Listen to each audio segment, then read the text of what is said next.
Hello, my name is Ted Glisson, and today I'm going to share with you my persuasive speech. I was 18 years old when I walked into the hospital room to say goodbye to my grandfather. As he laid there with an oxygen mask on his face grasping for air, I looked into his eyes and saw the look of fear and the unknown. He was 72 years old and didn't understand what was happening to him. Just days before, he was doing some landscaping work in my parents' yard and was healthy as could be. On this day, he laid in the hospital bed with his children, grandchildren, and great-grandkids standing around him with only 12 hours left to live. 18 years later, my wife and I sat on the hospital bed of my father, who was 67 years old. The day before, like every other day in his life, he was hard at work trying to earn a living. During my visit, he tried to leave the room to go outside the hospital so he could relax and smoke a cigarette. I had to physically restrain him from leaving the room that day. The next day, as I sat with him, he laid there with the oxygen mask on, and every couple of minutes he would pull the mask aside and beg for more air.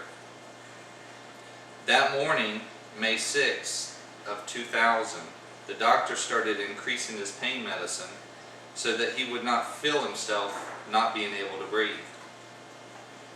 Sometime during the day, he slipped into a coma. About 6 p.m. that night, the doctors told me that the oxygen mask was only delaying the process that was going to unfold with or without the mask on. They recommended that I remove the mask and let my father pass on to end the suffering for him. Around 8 p.m. that night, I removed the mask. Sometime after 10 p.m., my wife and I sat next to him and heard him take an unusually large breath of air and slowly exhale it. That was the last breath my father was to take at a young age of 67. The two stories I just shared with you were my personal encounters with two victims of death from lung cancer. In both situations, the doctors stated that the lung cancers were caused by smoking cigarettes. They both smoked since they were teenagers.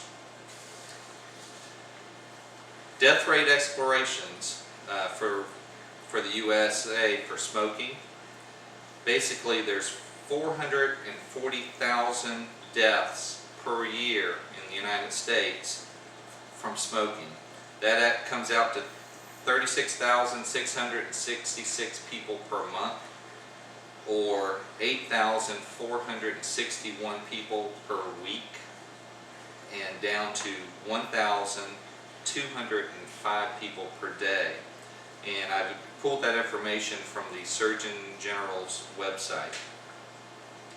Smoking-related diseases claim an estimated 440,000 people, like I said.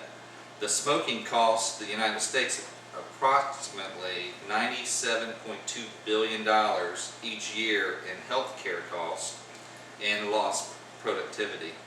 It is directly responsible for 87% of lung cancer cases and causes most cases of emphysema and chronic bronchitis. While we're making progress in educating ourselves about smoking and lung cancer, we still have a long ways to go. Let's take a look at the years between the progress of education within the United States.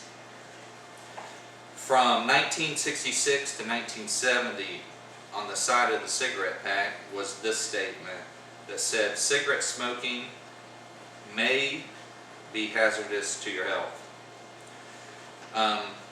In 1970, the Surgeon General got involved and changed the message to, "The Surgeon General has determined that cigarette smoking is dangerous to your health."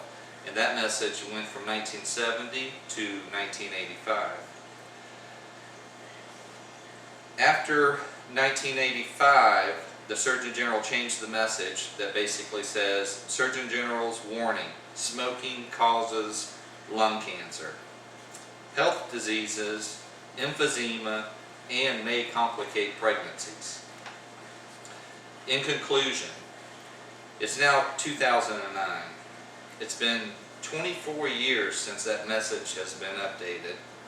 My guess is the next message will say, you will die from smoking. I'm asking you now, do you really need the message to say that, to understand that smoking kills? Please quit today.